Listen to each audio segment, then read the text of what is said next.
Good evening, everybody. AJ, I got a bone to pick, buddy. Where's my invitation, man? Where's my invitation? I'm just kidding. I don't have a bone to pick with you. But next time you're doing this, send me a tweet my email address is pretty easy to find, admin@canadapoly.com. Send me an email and I'll jump in as well because, man, I had some things to say. This was an interesting conversation.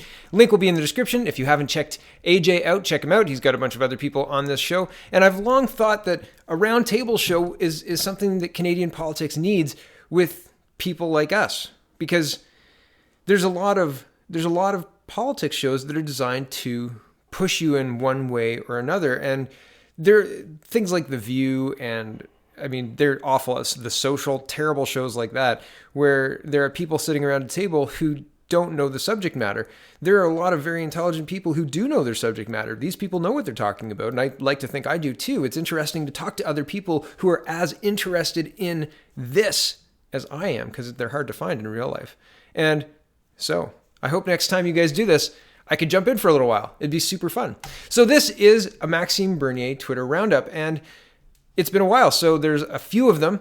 I have not been ignoring Mr. Bernier. There's just a lot to get done, and I understand two things. One, Mr. Scheer is doing his job as the official opposition leader.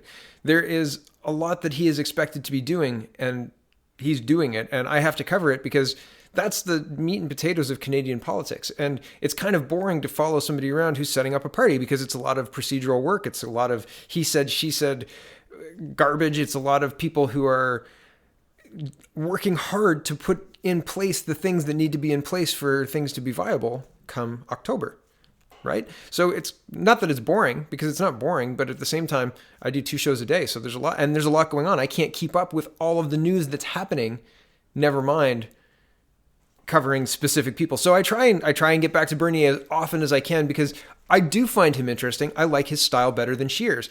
But to be honest, SNC has sucked up the last 2 months of daily news. It's been absolutely incredible. So I apologize for being remiss in my Twitter roundups. Here we go. Maxime Bernier says, quote, "Liberal ministers say the world is becoming more dangerous for our health because of climate change, and that justifies more government control over our lives and economy. Nonsense. There are fewer climate-related deaths than ever thanks to technology and capitalism. Let's not destroy it." And yeah, there's the little graph. The world has become 100 times safer.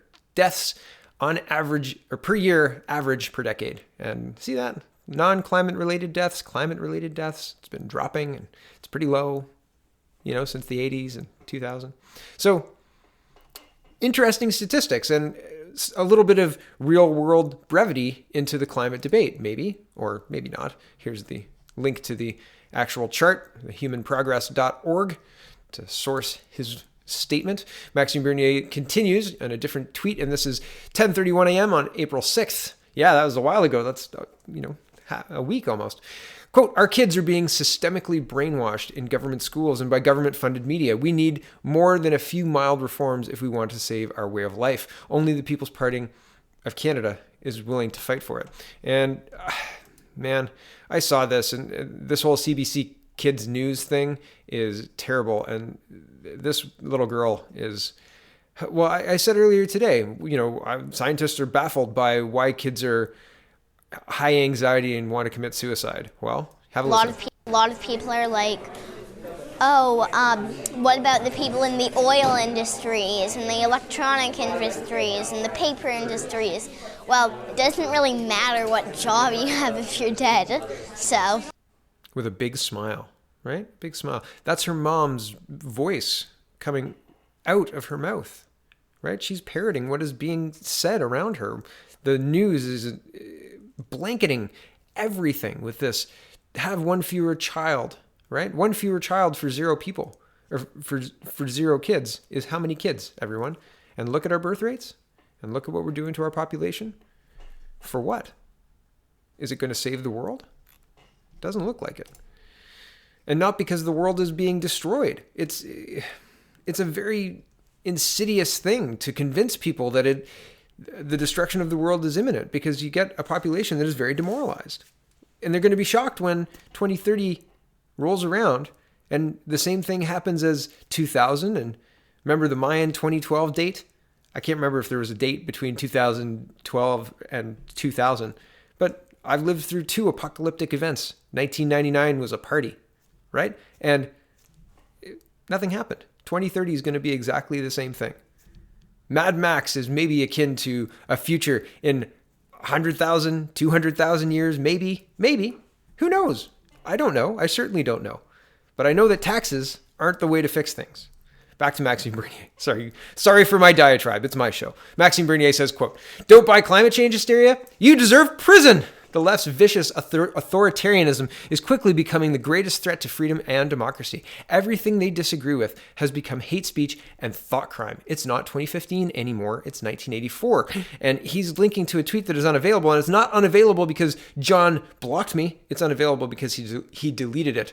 I went back to see what the tweet was, what it said. And yeah, I couldn't find it. So yeah, I guess he didn't really stand by what he said. But that's where the conversation headed in this conversation that I was listening to. So around 37-minute mark, they were talking about this and people being,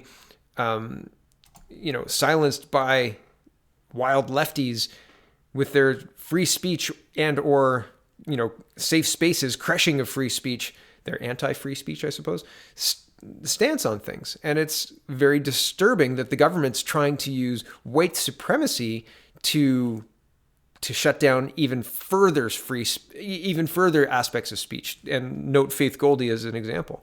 Canary in the coal mine doesn't cut it. It's a really, really big problem. Are we going to accept the government just shutting that kind of stuff down? And it looks like we are. It looks like that's what's happening.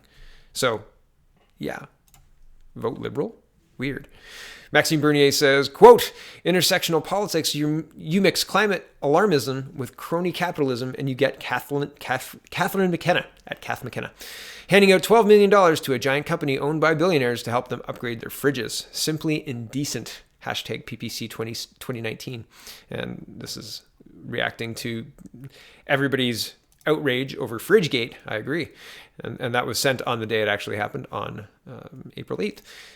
Maxime Bernier said, you all know that there's only one party that is absolutely, totally, categorically, unreservedly determined to abolish corporate welfare, and that's the People's Party of Canada. There's a link.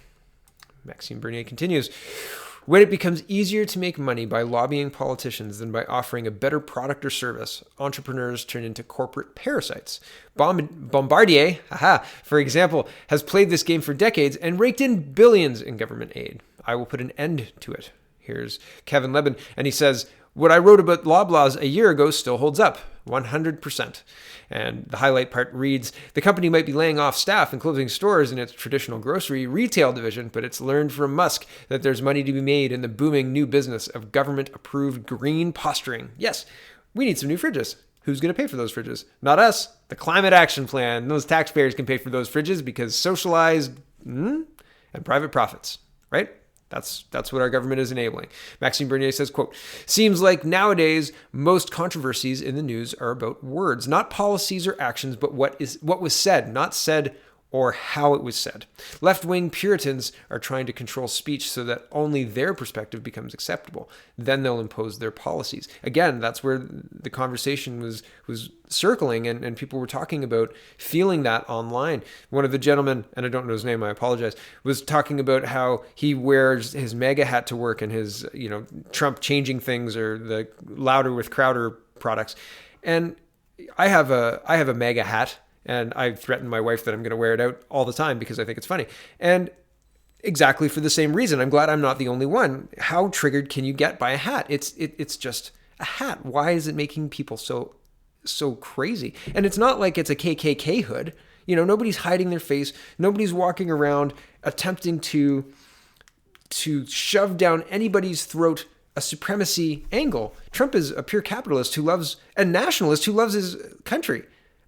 I would love a politician to embrace Canada the way Maxime Bernier embraces Canada, the way Trump embraces the United States. That's the way a politician should be. You have to be the biggest cheerleader for your country. Just like if you run a business, you should be the biggest cheerleader for your business. You don't go out and say, drink a Bud every so often, but man, I love Labatt's because I'm the creator of Labatt's. No, you say drink Labatt's every time as a terrible comparison. And the same with if you own AMD. You don't push Intel chips. You don't use Intel products. If you own AMD, that's crazy. It doesn't make sense. So I've gotten off topic. I apologize. Next tweet.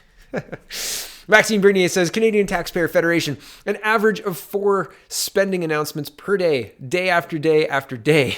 That is life in Ottawa under the Libcons. Only the People's Party of Canada will stop this orgy of spending and respect taxpayers. And I spoke about this the other day, the $4.2 billion in spending that Trudeau has announced since SNC broke, which was February 7th, which is wild and offensive as a taxpayer. Very offensive. So next tweet. Why does he keep looking down, says Maxime Bernier. And this was the flailing his arms around saying, you can't lie to Canadians. You can't tell them mistruths. I'm not going to show you because, man, I just can't stand that guy.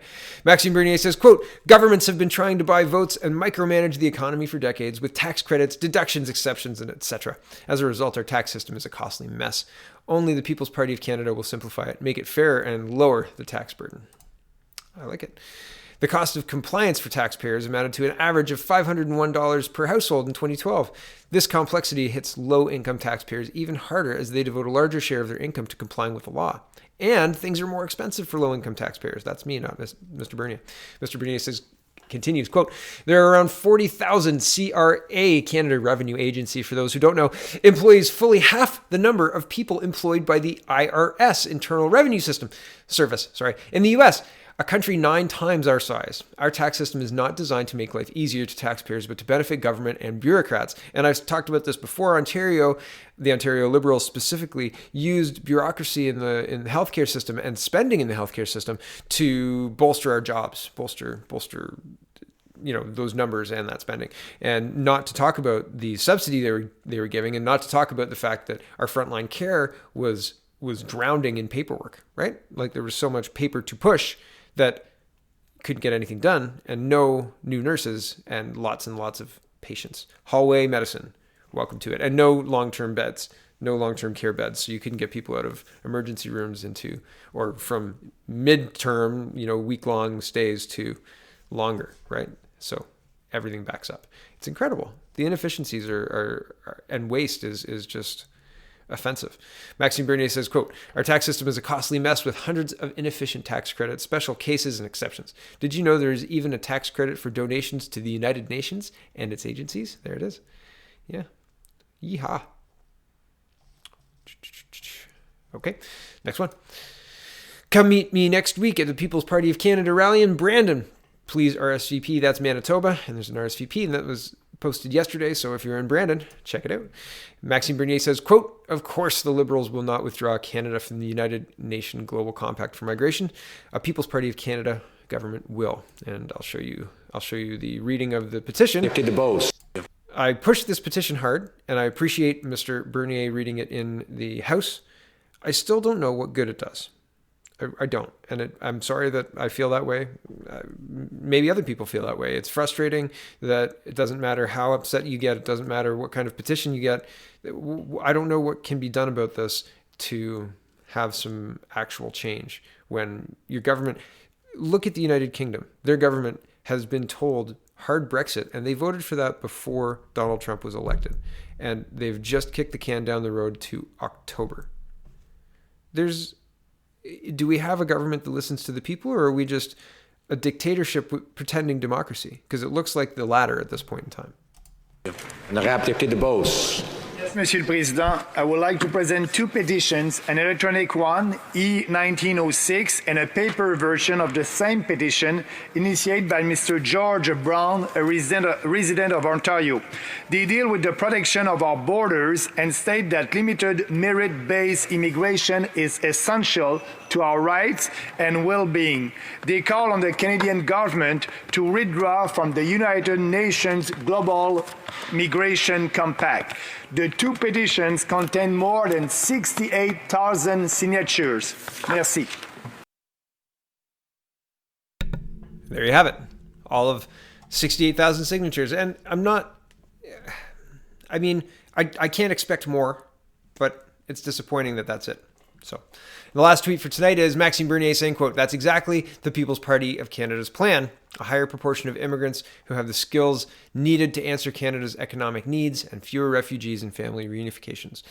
Concentrating Canada's immigration system to benefit its economic needs and not to serve the needs of a foreign nation or a foreign unelected bureaucracy like the United Nations." And that's me. Sorry, Bernier's tweet ended at reunifications. I apologize if that's not clear, but it's interesting that he's the only one suggesting that, right? It's interesting that Mr. Scheer and his Conservative Party through Michelle Rempel last year put forward, we need to have pathway to citizenship and for temporary foreign workers. And that was enough for me to say, whoa, hold on a second. And while people were crossing the border, they were saying we need to fix the Safe Third Country Agreement, which was, I suppose, going to be fixed by Mr. Trudeau shortly with the budget, and dealing with a charter violation contest, I suppose, or challenge. But all of that said, it's interesting that only one of the four parties and is suggesting this. Everybody else is path to citizenship, and we need workers and we need people. What about fixing all the problems that we currently have within our own borders, rather than trying to fix everybody else's problems first? I don't understand our governments, and I don't understand our three major parties. They confuse anyone rational looking at their behavior. It doesn't look like they're trying to do what they say they're trying to do. So that's it for me tonight. Thanks for watching. My fridge just turned on. Anyway, thanks for watching. Have a wonderful evening. Check out the People's Party of Canada.ca. You might want Maxime Bernier to be the next Prime Minister of Canada. I certainly do. Thanks for watching, everybody. Have a great night.